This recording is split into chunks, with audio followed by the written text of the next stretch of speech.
Halo semuanya, bertemu lagi dengan Gali. Saya merupakan seorang inisiator peta sebaran aset di Kabupaten Nganjuk. Nah, pada penerapan peta sebaran aset di Kabupaten Nganjuk, saya ingin menjelaskan bagaimana latar belakang dan semuanya berawal dari sebuah tantangan besar. Di Kabupaten Nganjuk, pengelolaan aset masih banyak sekali kendala. Data yang tercecer, pelaporan administrasi yang belum tertib, hingga sulitnya mengetahui lokasi dan kondisi aset secara pasti.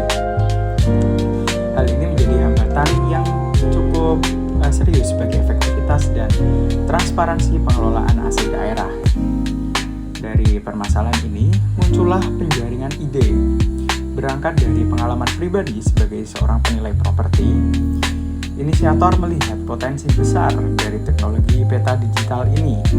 Dengan semangat kolaboratif, ide-ide dikumpulkan, ditelaah, dan dilakukan kajian hingga akhirnya dipilihlah satu ide paling potensial menurut inisiator, yaitu memanfaatkan Google My Maps untuk memetakan sebaran aset bangunan di Kabupaten Nganjuk. Nah, pemilihan ide ini bukan tanpa alasan tentunya.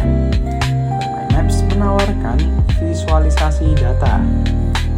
Semua informasi penting tentang aset dari lokasi, status legalitas, hingga nilai bangunan dapat ditampilkan dalam suatu peta digital yang cukup interaktif.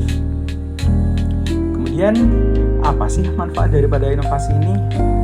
Nah, peta digital ini mempermudah monitoring, kemudian evaluasi, dan pengauditan aset. Pemerintah daerah kini bisa mengidentifikasi kondisi fisik, memetakan kebutuhan pemeliharaan, bahkan mengantisipasi resiko bencana pada aset yang rawan. Kemudian, langkah apa sih yang kita gunakan dalam menerapkan inovasi ini atau menyusun inovasi ini? Yang pertama, kita buat database seperti jenis bangunan, kemudian titik koordinat, harga, kode barang, hingga status bangunan. Nah, tentunya dalam membuat database ini kita berkolaborasi dengan stakeholder pemerintahan untuk mendapatkan kartu identitas barang. Kemudian kami melakukan survei langsung untuk mendapatkan titik koordinat, dokumentasi kondisi real daripada aset tersebut. Nah, dapat kita lihat bersama bagaimana saat kita survei di lapangan dengan tempat-tempat atau aset-aset bangunan yang merupakan objek daripada milik instansi, milik pemerintah Kabupaten Nganjuk. Ketika kita melihat bagaimana inovasi daripada peta digital sebaran aset, kita bisa melihat layer atau tag yang berwarna biru, yang mana tag tersebut menandakan posisi atau lokasi dari setiap aset di Kabupaten Nganjuk. Nah, ketika kita melakukan suatu checking pada setiap titik, kita bisa melihat dokumentasi daripada aset tersebut secara real, bagaimana kondisi daripada aset bangunan.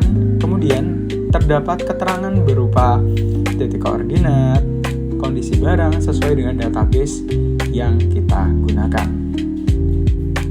Nah, hal ini tentunya cukup memudahkan bagi instansi, bagi pemerintah kabupaten dalam proses audit serta pelaporan keuangan.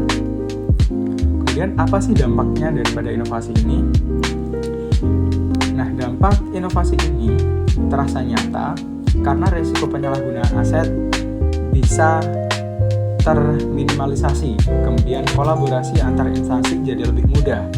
Artinya kedepannya pengembangan daripada peta digital ini tidak hanya pada aset bangunan, tetapi juga cukup berkembang. Kemudian untuk keamanan bisa dikostumisasi, serta penggunaan masyarakat cukup mudah dalam mengontrol daripada peta aset yang ditawarkan atau yang telah diterapkan. Demikian hasil inovasi dari peta sebaran aset digital, khususnya aset bangunan di Kabupaten Nganjuk.